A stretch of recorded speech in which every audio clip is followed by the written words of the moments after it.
सहयोग और समन्वय के सिद्धांत पर आधारित है।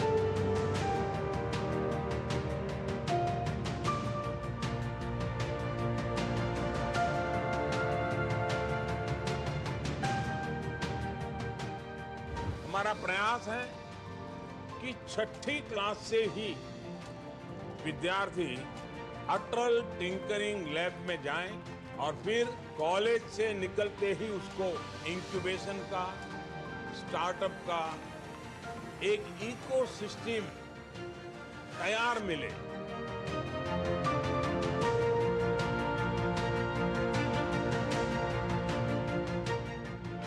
जिज्ञासा विज्ञान की जननी है।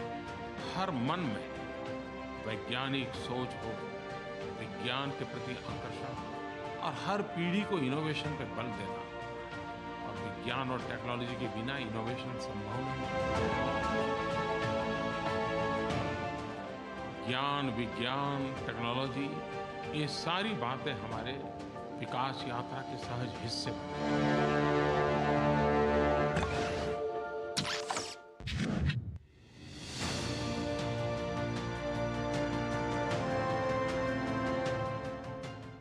साल 2047 तक भारत को विकसित राष्ट्र बनाने का एकमात्र जरिया विज्ञान और प्रौद्योगिकी ही है।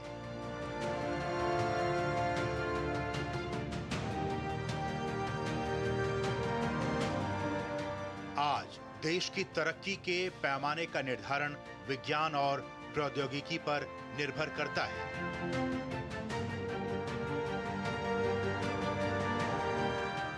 जो देश विज्ञान के क्षेत्र में जितना उन्नति करेगा, उसकी अर्थव्यवस्था उतनी ही मजबूत होगी। ऐसे में गुजरता साल 2024 विज्ञान और प्रौद्योगिकी के लिहाज से काफी महत्वपूर्ण साल रहा। आइए देखते हैं गुजरते साल में विज्ञान और प्रौद्योगिकी के क्षेत्र में भारत ने क्या कुछ उपलब्धियां हासिल की।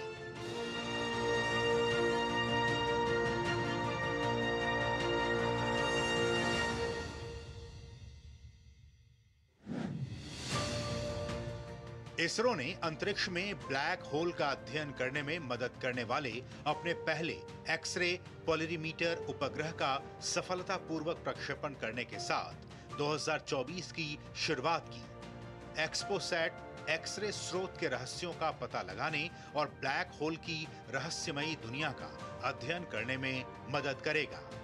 ये ऐसा अध्ययन करने के लिए इसरो का पहला समर्पित वैज्ञानिक उपग्रह है।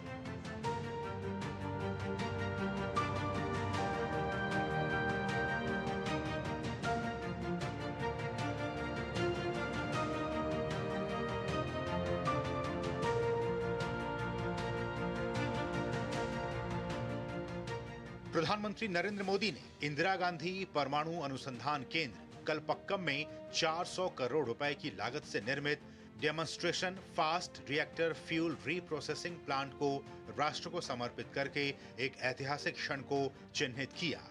ये सुविधा भारत की परमाणु क्षमताओं को आगे बढ़ाने की दिशा में एक महत्वपूर्ण कदम है, जिसे प्रोटोटाइप फास्ट ब्रीडर रिएक्टर से ईंधन को फिर से संसाधित करने के लिए डिजाइन किया गया है।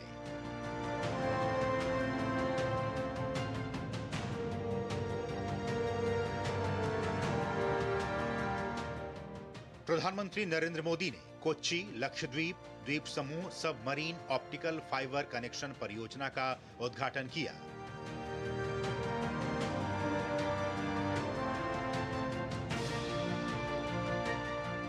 इस दौरान उन्होंने कहा कि कोच्चि लक्षद्वीप द्वीप समूह सबमरीन ऑप्टिकल फाइबर कनेक्शन परियोजना लोगों को समर्पित की गई है और ये लक्षद्वीप के लोगों के लिए 100 गुना तेज इंटरनेट सुनिश्चित करेगी। उन्होंने ये भी कहा कि इससे लक्षद्वीप को लॉजिस्टिक हब के रूप में विकसित करने की क्षमता को ताकत मिलेगी।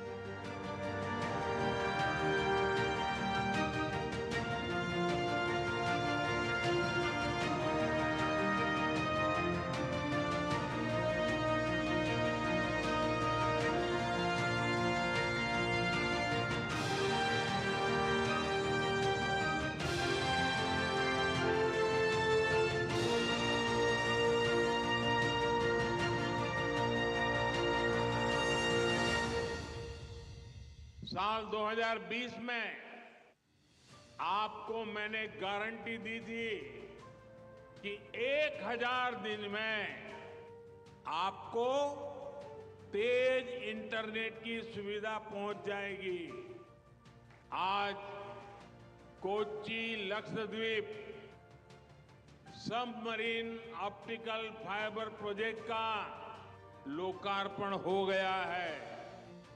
अब लक्षद्वीप में भी 100 गुना अधिक स्पीड से इंटरनेट चल पाएगा।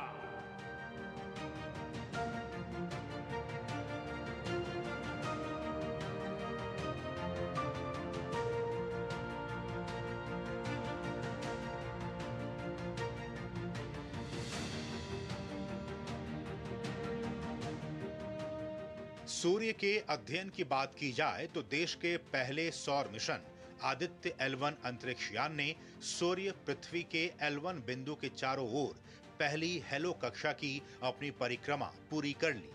आदित्य L1 मिशन लैग्रेंजियन बिंदु L1 पर स्थित एक भारतीय सौर ऑब्जर्वेटरी है। 4 जनवरी 2024 को इसे अपने लक्षित हेलो कक्षा में स्थापित किया गया।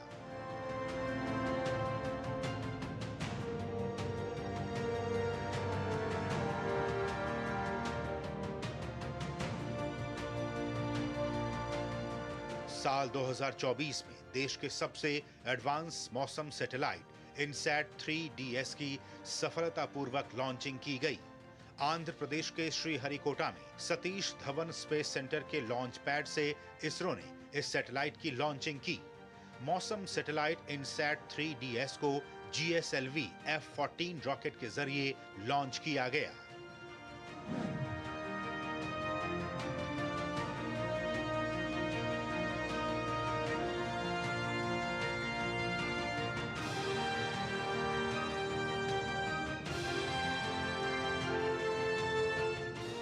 PSLV रॉकेट प्रक्षेपणों और अन्य छोटे वाहनों के प्रक्षेपणों की संख्या बढ़ाने के प्रयास में भारतीय अंतरिक्ष अनुसंधान संगठन ने आंध्र प्रदेश के श्रीहरिकोटा में PSLV एकीकरण सुविधा का निर्माण और औपचारिक रूप से प्रक्षेपण किया।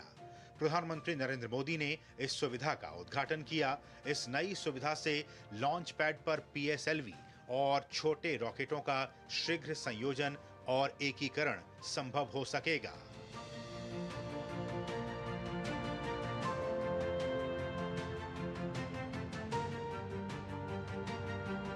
प्रधानमंत्री नरेंद्र मोदी ने केरल के तिरुवनंतपुरम में मौजूद इसरो के सबसे बड़े और महत्वपूर्ण centre Vikram Sarabhai space centre का दौरा किया। वो देश के पहले प्रधानमंत्री बने जिन्होंने देश के इस महत्वपूर्ण केंद्र का दौरा किया। इस दौरान उन्होंने इस सेंटर में ट्राइसोनिक विंड टनल प्रोजेक्ट का शुभारंभ किया। इसके अलावा सतीश धवन स्पेस सेंटर में PSLV एकीकरण सुविधा और महेंद्रगिरी के इसरो प्रोपल्शन कॉम्प्लेक्स में नई सेमी क्रायोजेनिक्स इंटीग्रेटेड इंजन और स्टेज टेस्ट फैसिलिटी का भी शुभारंभ किया।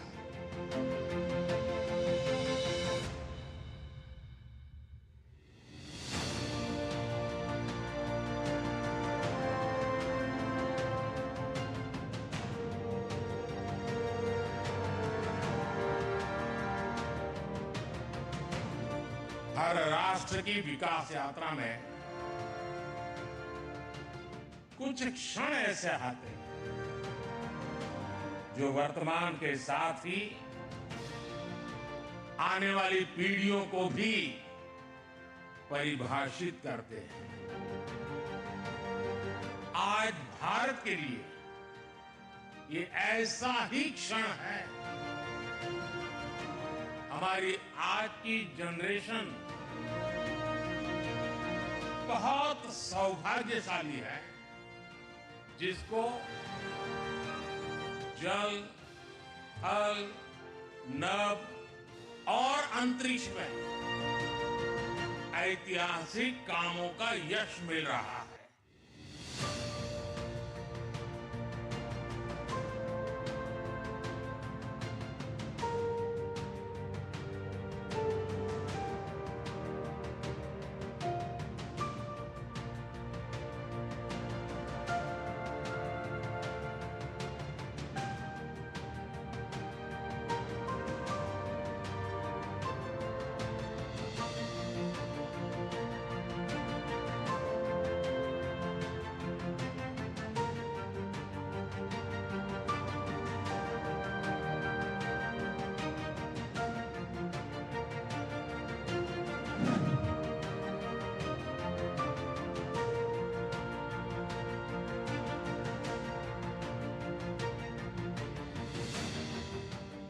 साल 2024 में केंद्रीय कैबिनेट ने इंडिया एआई मिशन के लिए 10,300 करोड़ रुपए से अधिक के आवंटन को मंजूरी दी, जो भारत के एआई इकोसिस्टम को मजबूत करने की दिशा में एक महत्वपूर्ण कदम रहा।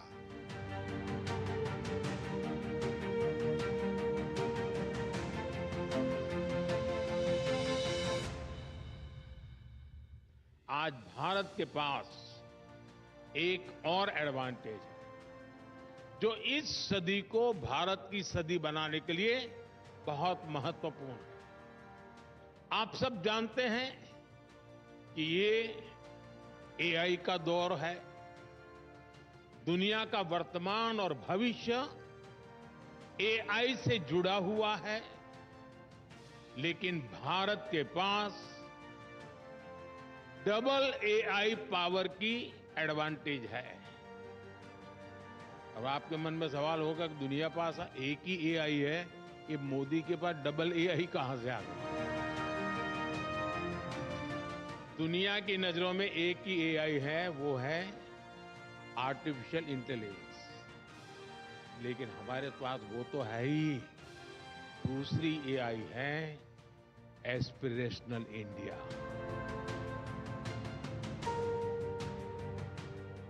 जब एस्पिरेशनल इंडिया और आर्टिफिशियल इंटेलिजेंस की ताकत मिलती है, तब विकास की गति भी तेज होनी स्वाभाविक है। साथियों, हमारे लिए एआई सिर्फ एक टेक्नोलॉजी नहीं है, बल्कि भारत के युवाओं के लिए अवसरों का एक नया द्वार है।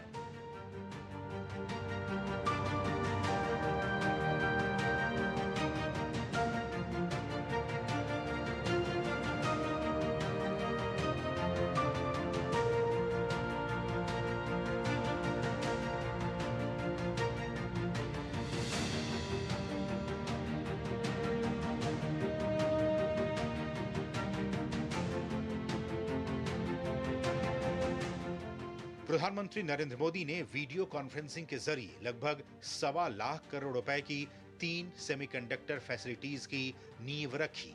इन मैन्युफैक्चरिंग फैसिलिटीज में से एक असम के मोरेगांव और 2 गुजरात के धोलेरा और सानंद में स्थापित होंगी।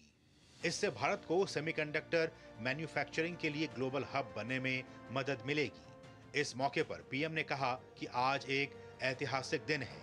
आज हम इतिहास भी लिख रहे हैं और उज्जवल भविष्य की ओर मजबूत कदम उठा रहे हैं। भारत को सेमीकंडक्टर मैन्युफैक्चरिंग हब बनाने के पीछे भी हमारी यही भावना है। भारत की स्किल, भारत की कैपेसिटी, भारत की कैपेबिलिटी का पूरी दुनिया को लाभ हो, यही भारत की इच्छा है।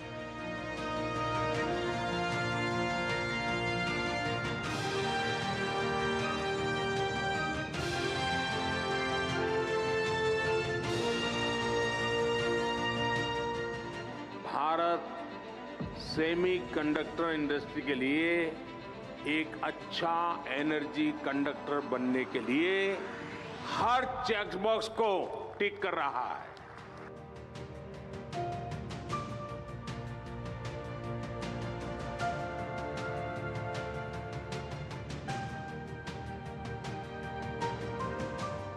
इसरो ने 22 मार्च को reusable launch vehicle RLV LEX-02 की सक्सेसफुल लैंडिंग कराई। इस स्वदेशी स्पेस शटल का नाम पुष्पक रखा गया है। इसे कर्नाटक के चित्रदुर्ग के एरोनॉटिकल टेस्ट रेंज में हेलीकॉप्टर से 4.5 किलोमीटर की ऊंचाई तक ले जाया गया और रनवे पर ऑटोनॉमस लैंडिंग के लिए छोड़ा गया।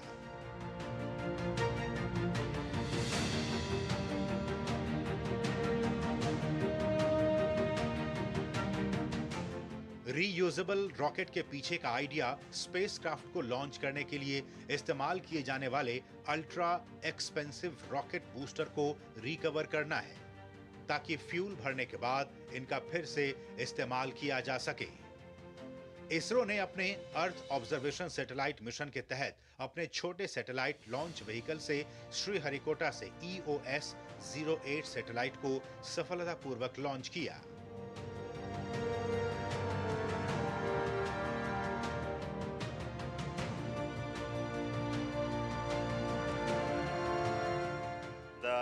Third development flight of SSLV D3 with the EOS-08 satellite has been successfully accomplished. The rocket has placed the spacecraft in the very precise orbit as planned. I find that there are no deviations in the injection conditions. The final orbit, of course, will be known after tracking, but the current indication is that everything is perfect. 175 kilogram वजनी ये satellite earth observation satellite का हिस्सा है।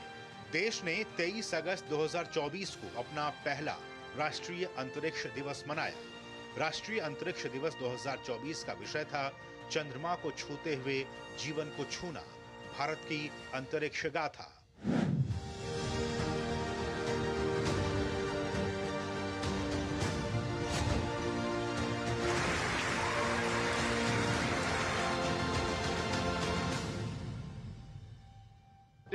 अगस्त को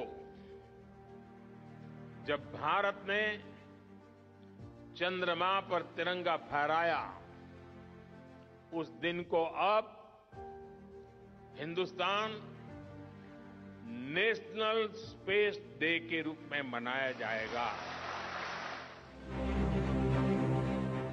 India is on the moon. On 23rd August 2023, Chandrayaan-3 made the historic landing on the moon. The Vikram as well as the Pragyan made history. This 23rd August 2024, we are celebrating the National Space Day announced by our Honorable Prime Minister to commemorate the landing on the moon, the historic landing on the moon. Celebrations across the country are organized, culminating in the first anniversary celebration of this historic day at New Delhi.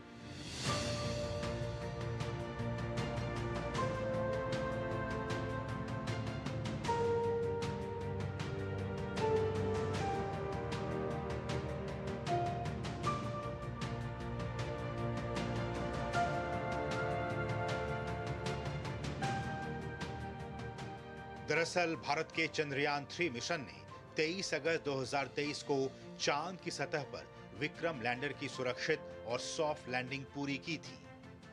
Soft landing के बाद प्रज्ञान rover की सफल तैनाती की गई। Landing site का नाम Shiv Shakti point रखा गया।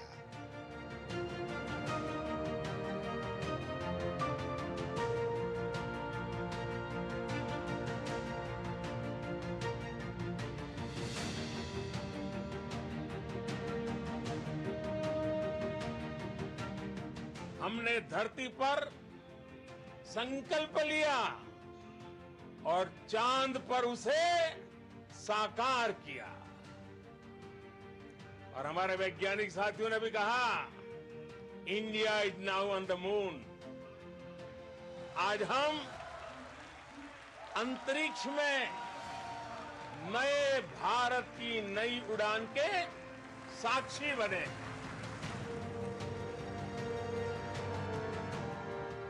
प्रधानमंत्री नरेंद्र मोदी ने ग्रेटर नोएडा में सेमिकॉन इंडिया 2024 का उद्घाटन किया। इस दौरान उन्होंने अपने संबोधन के दौरान सेमीकंडक्टर इंडस्ट्री से जुड़े सभी लोगों का विशेष रूप से अभिनंदन करते हुए कहा कि भारत दुनिया का 8वां देश है जहां ग्लोबल सेमीकंडक्टर इंडस्ट्री से जुड़ा ये आयोजन हो रहा है और मैं ये कह सकता हूं कि this is the right time to be in India. Bharat दुनिया का 8वां देश है जहां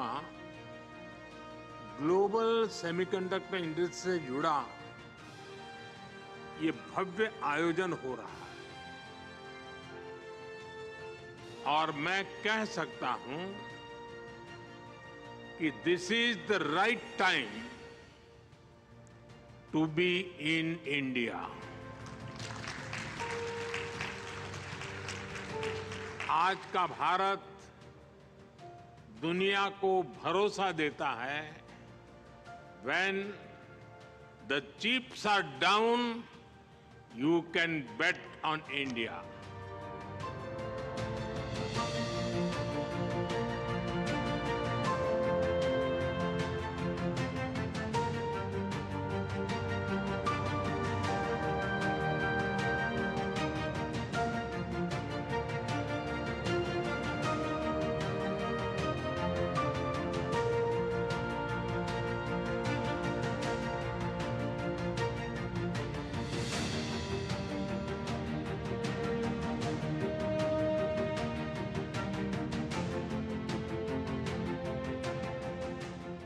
इन तमाम अभूतपूर्व उपलब्धियों को देखते हुए हम कह सकते हैं कि प्रधानमंत्री नरेंद्र मोदी के नेतृत्व में भारत ने विज्ञान और तकनीक के क्षेत्र में राष्ट्रीय और अंतर्राष्ट्रीय स्तर पर अपनी उपलब्धियों से खूब नाम कमाया है। उम्मीद की जानी चाहिए कि आने वाले वर्षों में भी भारत यूं ही विज्ञान और प्रौद्योगिकी की दुनिया में आगे बढ़ता रहेगा और विकसित भारत का सपना जल्दी ही साकार होगा।